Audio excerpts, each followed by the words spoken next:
Nous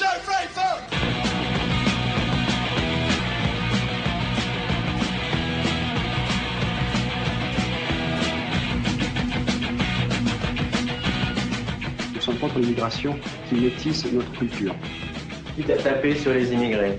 Quitte à les taper s'il le faut pour se faire connaître et pour se faire comprendre et entendre. À l'époque, tu avais 99,9% des skins sur la France, comme sur l'Europe et en particulier l'Angleterre et l'Allemagne, qui étaient nazis. Et on va pas se mentir, c'était la tribu dominante à un moment donné, quoi. C'était vraiment la terreur de base quand tu sortais, quand tu avais été punk à 15 ans, tu vois, tu voulais te balader dans Paris, tu étais obligé de faire un parcours sur ton plan de métro parce qu'il y avait des endroits que c'était même pas la peine d'essayer de traverser, quoi. T'évitais les Halles, t'évitais le Luxembourg, t'évitais les plus de Clignancourt le week-end, enfin tu vois, c'était un peu compliqué, quoi.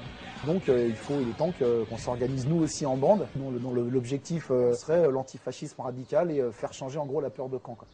Les forces au pouvoir à l'époque ne faisaient rien. C'était un mouvement, on le laissait faire. Même si la politique de l'époque, si tu ne pouvais pas permettre à ces gars-là de fermer leur gueule et leur dire qu'ils avaient tort, en gros, bah nous on l'a fait.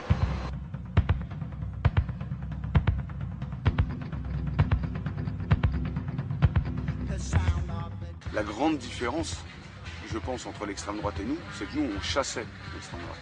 On sortait le soir pour en trouver. C'est ça la grande différence. C'est qu'on cherchait du faf. Il y a effectivement cette fameuse descente au Baldiz, qui a été une des premières réelles offensives face au mouvement skinhead, où Pascal de Juvisy s'est fait décoiffer sa raie. C'était un skin, il avait une raie sur le côté, tu sais, comme Adolf Hitler, et rasé à blanc sur les côtés. On l'appelle Pascal de Juvisy. Donc c'était les Légions 88 et toute la clique là. Et les Red Warriors, ils sont allés, ils ont tous mis Bombers retourné, c'est pour ça, pour se reconnaître face au skin. C'est comme ça que la légende du Bombers retourné est née. C'est pour ça que je dis que c'est un mythe fondateur, parce que c'est vraiment la première descente c'est la première descente des Red Warriors en tant que bande constituée.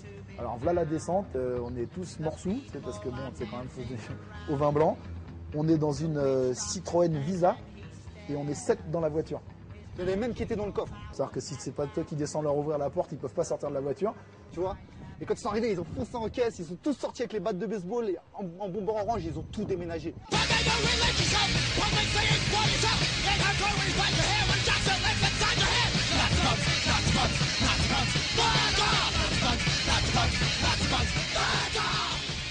Les vrais groupes de chasseurs, on devait être 3 ou 4, c'est tout.